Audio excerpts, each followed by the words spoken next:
ఏది అయినా ట్రై చెయ్యి ఆచి చికెన్ మసాలా. ఆచి చికెన్ మసాలా, తెలుగు వారి #1 చాయిస్, తెలుగు మ్యాట్రిమోనీ. గుండెలు పిండేస్తున్న పవన్ వ్యాఖ్యలు.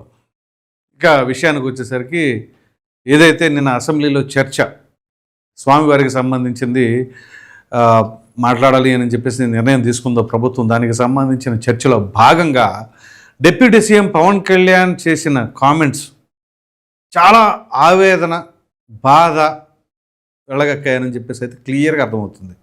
సో ముందుగా ఆయన చేసిన వ్యాఖ్యలు ఎంత ఆలోచింప చేస్తాయి అనేది ప్రతి ఒక్కరు కూడా ఖచ్చితంగా దీనిపైన దృష్టి పెట్టాలి. ఎందుకంటే ఇక్కడ చూడండి, ఆయన మాట్లాడుతున్న వ్యాఖ్యలు ఒకసారి మనం విందాం. కలియుగ వెంకటేశ్వరుడు దైవం అనడానికి చాలా క్లియర్ కట్ ఉన్నది. ఎందుకంటే కలియుగంలో జరిగింది ఆయనే దీనికి ఆధార పురుషుడు, మూల పురుషుడు.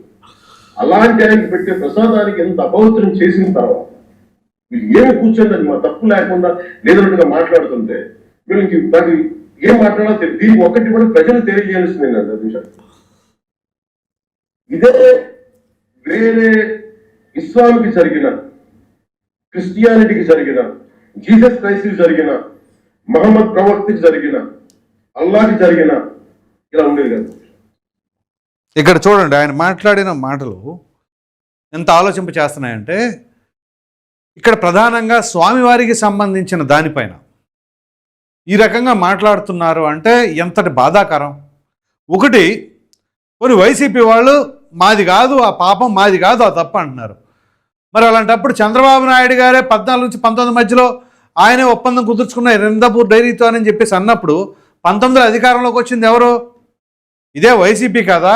మరి అప్పుడు ఎందుకు లేవనెత్తల అంశాన్ని? 2024లో కూటమి ప్రభుత్వం అధికారంలోకి వచ్చిన తర్వాత చంద్రబాబు నాయుడు గారు ఆ విషయాన్ని జూలై 2024లో లేవనెత్తినప్పుడే బయటకు వచ్చింది. అప్పుడు దాకా అసలు బయటికి తెలియదే. మరి వైసీపీ వాళ్ళు అంతకు ముందే తెలుగుదేశం పార్టీ చేసింది అన్నప్పుడు వీళ్ళు ఎందుకు బయట పెట్టలా? ఇవాళ వచ్చేసి మీరే చేశారు, మీ హెరిటేజ్ ఉంది అని చెప్పేసి మాట్లాడుతున్న వాళ్ళు ఇంక ఏమని చెప్పాలి అంత బొకాయించుకుంటే? సో అందు గురించే పవన్ కళ్యాణ్ చాలా గట్టిగా మాట్లాడుతున్నారు. కలియుగ దైవమైనటువంటి వెంకటేశ్వర స్వామి వారికి ప్రసాదానికి సంబంధించి ఇంత ఇది చేస్తున్నారు అని అంటే, ఇదే ఒక ఇస్లాం మతంలో జరిగిన, ఒక క్రిస్టియానిటీలో జరిగిన ఈ రకంగా ఉండేదా? ఉండదు. వాళ్ళల్లో ఉన్న యూనిటీ మన హిందువుల్లో లేదు. ఓపెన్ సీక్రెట్, అందరికీ తెలుసు అది. మీకు అంతెందుకు, చిన్న ఎగ్జాంపుల్ చెప్తా. ఇదే హైదరాబాద్లో మొన్న ఒక సెంటర్లో నేను వెళ్తా ఉన్నా, ఒక ముస్లిం సోదరుడు, ఒక హిందూ సోదరుడు, ముస్లిం సోదరుడు బైక్ మీద వెళ్తుంటే హిందూ సోదరుడు అటు నుంచి వస్తుంటే అక్కడ చిన్న కాన్ఫ్లిక్ట్. ఆ ముస్లిం సోదరుడు టపా అతను కొడుతుంటే ఫస్ట్ వాగ్వాదం జరుగుతూ ఉన్నప్పుడే వచ్చేసారు. ముస్లిమ్స్ అందరూ గ్యాదర్ అయిపోయారు. అక్కడ హిందూ సోదరుడు ఉన్నాడు, రాలా ఎవరు. ఎందుకని? That shows the unity. వాళ్ళకి మనకి ఆ డిఫరెన్స్ ఏంటి అనేది ఆ ఒక్క ఇన్సిడెంట్ చెప్తుంది. It was happened near Panjagutta. నేనేదో కథ చెప్పట్లా. పంజాగుట్ట దగ్గర ఎగ్జాక్ట్గా చెప్పాలి అంటే మెరిడియన్కి ఆపోజిట్లో అక్కడ జరిగింది ఘటన. నేను అప్పుడు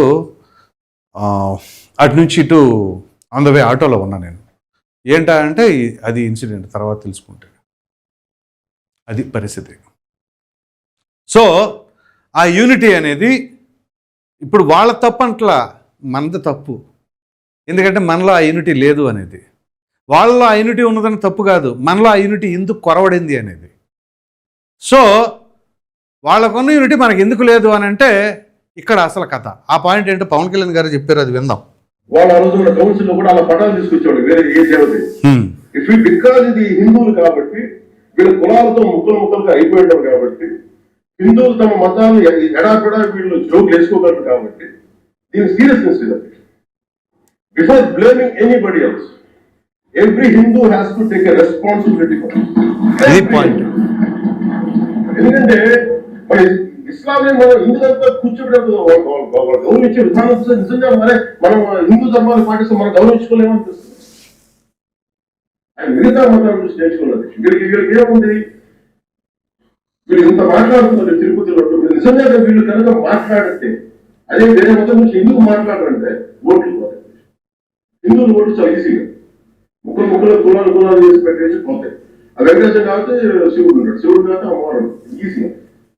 ఈ నైజం జనాల్లో మారినంత కాలం ఇలాంటివి జరుగుతారు వచ్చి వీళ్ళు ఇలాగే మాట్లాడతారు. అది అర్థమైంది కదా. హిందువుల్లో ఉన్న ప్రాబ్లం ఏంటి అంటే కులాలు కులాలు కులాలు. అదే ముస్లిమ్స్కి వచ్చేసరికి, క్రిస్టియన్స్కి వచ్చేసరికి మతాన్ని మాత్రమే చూస్తారు. హిందువుల్లో కులాలను చూస్తారు. అది డిఫరెన్స్. ఇప్పుడు నేను చెప్పిన ఒక ఎగ్జాంపుల్లో ముస్లిం సోదరులందరూ కలిసి ఉన్నారు. మన హిందూ సోదరులకి ఎవరు సపోర్ట్ రాలేదు. ఎందుకు? తప్ప ఒప్ప అని కూడా చూడరు అక్కడ. ఎవరు తప్పు ఎవరు తప్పు అని. పోనీ అక్కడికి వచ్చిన తర్వాత అసలు ఏం జరిగింది అని అడగరు. ఇక్కడ ముస్లిం సోదరుడు అన్నాడు క్యారే అని చెప్పేసి అవతల మీద తప్పు కాదు, నేను వాళ్ళ తప్పు అని అనట్లా. ఎందుకంటే వాళ్ళు ఆ రకంగా వాళ్ళకి సపోర్ట్ చేసుకుంటారు. ఆ యూనిటీని మనం ఎందుకు కనబరచలేకపోతున్నాము అనేదే అక్కడ ఆవేదన. ఎందుకని అదే అంటుంది. కొన్ని చూసి మనం నేర్చుకోవాలని అంటే వాళ్ళ దగ్గర ఉన్న ఆ మంచి క్వాలిటీ, ఆ యూనిటీ అనే మంచి క్వాలిటీని తీసుకోవడంలో తప్పే ఉంటుంది. ఎవరి దగ్గర ఏ మంచి క్వాలిటీ ఉన్నా తీసుకోవచ్చు. చిన్నవారా పెద్దవారా, ఏ మతం వారు ఏ కులం వారు అని కూడా చూడవలసిన అవసరం లేదు. ఇది స్పష్టంగా అర్థం చేసుకోవాలి. ప్రతి హిందువు కూడా బాధ్యతగా ఫీల్ అవ్వాలి. అయితే కులాలు ఇప్పుడు ముస్లిం సోదరులు అనగానే ముస్లిమా కాదా అనేదే చూస్తారు తప్ప షియాలా సున్నీలా అని వాళ్ళు చూసుకోరు. క్రిస్టియన్స్ కూడా క్రిస్టియన్ అనగానే ఇమీడియట్గా క్రిస్టియన్ అంతే. హిందూస్ అనగానే ఏంటి, వీడెవడో యాదవ గౌడ నాయుడ రెడ్డా, ఇది ఈ కులాల కుంపట్లో. దానివల్ల ఆటోమేటిక్గా ఈ పలసన అయిపోతాం కదా. పైగా ఇక్కడేంటి రాజకీయ కోణాలు. ఆటోమేటిక్గా ఇప్పుడు మన ఆంధ్రప్రదేశ్లో ఎలా ఉంటుందంటే ఒక వ్యక్తికి 2 వీలర్ ఉంది అంటే ఆ 2 వీలర్ మీద ఒకటి కమ్యూనిటీ పేరైనా వేసుకుంటాడు, లేకపోతే పార్టీ జెండాదన్న ఏదో ఒకటి వేసుకుంటాడు. ముందు ఆ దరిద్ర సాంప్రదాయాలను పక్కన పెట్టండి. ఆ కులాలను మీద వేసుకోవడాలు, లేకపోతే ఆ రాజకీయాలను నెత్తిన పెట్టుకోవడాలు పక్కన పెట్టండి. ఎన్నికల సమయంలో చూపించుకోండి. అక్కడ ఉదాహరణకి ఒక బైక్ వెళ్తుందంటే ఆ బైక్ మీద జగన్మోహన్ రెడ్డి ఫోటో ఉంది, ఇది వైసీపీ కాబట్టి ఇదేంటి కూటమి ప్రభుత్వం ఎట తిరుగుతాడు అనే ధోరణిలో వీళ్ళు ఉండొచ్చు. లేదా అక్కడ ఏదన్నా ఇన్సిడెంట్ జరిగినప్పుడు ఈడు వైసీపీ అనే భావంతో ఉంటారు చూసారా, అది తప్పు. అలాగే ఇప్పుడు పవన్ కళ్యాణ్ ఫోటో ఉంది, ఈడు జనసేన, ఈడు అదే అనే తరహాలో ఉంటారు. అది ప్రక్కన పెట్టేయాలి. అసలు తప్పేంటి ఒప్పేంటి అనేది దాన్ని మాత్రం చూడాలి. ఏదైనా ఇన్సిడెంట్ జరిగినప్పుడు చూడరు. అలాగే లోకేష్ ఫోటోనో చంద్రబాబు నాయుడు ఫోటోనో ఉన్నారనుకోండి, ఈ పచ్చి టీడీపీ అన్నాడు. ఇప్పుడు ఫర్ ఎగ్జాంపుల్ ఉదాహరణకి ఒక గ్రామం ఉందనుకోండి, ఆ గ్రామంలో మొత్తం వైసీపీ ఓటింగే ఉంది. అతను ఏదో పని మీద వెళ్ళాడు అనుకోండి, ఈడెవడో టీడీపీ ఈ ఊర్లోకి ఎట్టొచ్చాడు, ఏ పని మీద వచ్చాడు అనే ధోరణి ఆలోచిస్తాం. తప్పుగా అనట్లా. ఆ మైండ్ సెట్ తీసేయండి అసలు మనం. సో ఎప్పుడు ఎన్నికల సమయాల్లో ఉండాలి అది. మిగతా సమయాల్లో అందరం ఒకటే కదా. ఎందుకు ఆ కుమ్ములాటలు, పైగా ఇక్కడ కులం కుంపట్లో. అందుగురించే మన హిందూ మతం మీద ఈ రకంగా జోకులు వేసుకుంటారు, ఏదైనా చేస్తారు. కానీ వేరే మతాలని అంత డేరుగా ఇప్పుడు దేవుడి పటాలను తీసుకొని శాసనమండలిలోకి ఎలా వచ్చేస్తారు వెంకటేశ్వర స్వామిని పట్టుకొని? అదే ఒక ఇస్లాం మతంకో క్రిస్టియన్ మతంకో జరిగి ఉంటే ఆ ఫోటోలు పట్టుకొని రాగలరా, అంత సాహసం చేయగలరా? అదే ఆయన మాట్లాడింది.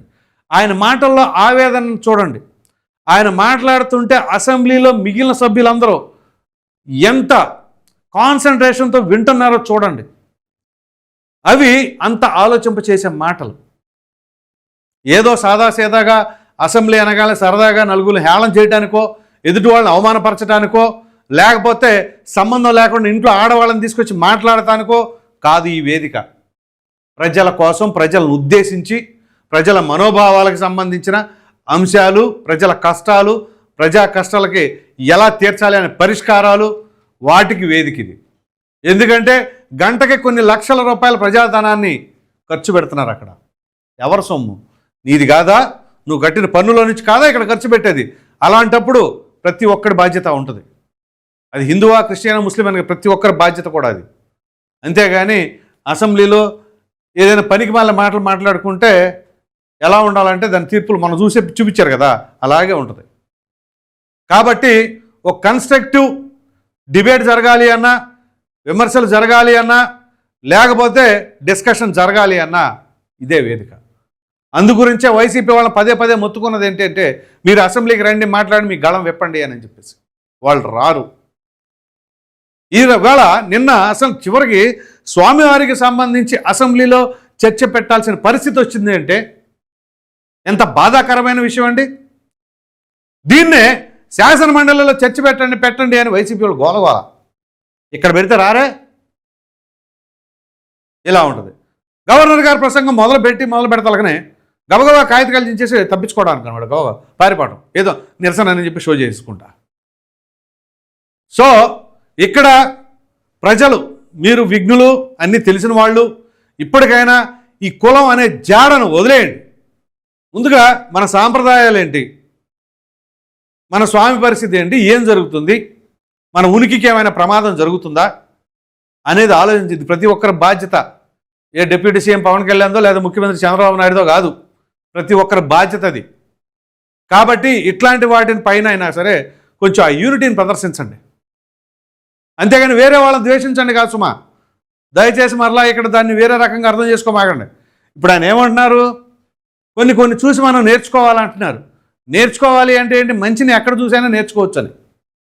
అంతేగాని వేరే మతాలను కూడా గౌరవించండి, కలిసిపోయి ఉండండి, ఉండొద్దని అనట్లా. మనం విడిపోవద్దు అనేది ఆయన చెప్పేది. వేరే వాళ్ళతో కలిసిపోయి ఉంటూనే మనం ఎందుకు విడిపోయి ఇలా విభజించబడతాం? మొన్నటిదాకా ఈ కులాలు అవి ఇవి, ఇప్పుడు రాజకీయ పార్టీలు కూడా ఆ తరహాలో చొచ్చుకుపోయినాయి. ఒక శుభకార్యానికి పిలవాలి అన్నా సరే ఇది ఆ పార్టీ కదా అనే పరిస్థితికి, అంత దుస్థితికి చేరిపోయింది సమాజం. ఆంధ్రప్రదేశ్లో ప్రజలు 3 పూట్ల అన్నం తింటారో తినరో తెలియదు, కానీ 24 గంటలు రాజకీయం మాత్రం తింటానే ఉంటారు. రాజకీయమే తింటారు, రాజకీయమే తాగుతారు, రాజకీయమే పిలుస్తారు. భోజనం లేకపోయినా, నీరు లేకపోయినా, గాలి కొంచెం లేకపోయినా అడ్జస్ట్ అవుతారు, కానీ రాజకీయం మాట్లాడకుండా, రాజకీయం ఆలోచించకుండా మాత్రం ఏ పూట గడవదు ఆంధ్రప్రదేశ్లో. ఇది పరిస్థితి. సో మరీ అంత మొత్తు పనికిరాదు, కానీ సమాజానికి ఉపయోగపడేలాగా ఏదైనా ఆలోచన ఉంటే షేర్ చేసుకోండి. వాళ్ళ సోషల్ మీడియా ఉంది కాబట్టి ఈజీగా ఎవరి వాయిస్ అయినా రీచ్ అయ్యేలాగా చేసుకోవచ్చు. కాబట్టి ఇక్కడ పవన్ కళ్యాణ్ గారు చేసిన ఆ వ్యాఖ్యల పైన, ఆయన ఆవేదన పైన మీ అభిప్రాయం ఏంటి అనేది కామెంట్లో తెలియచేయండి. Thank you.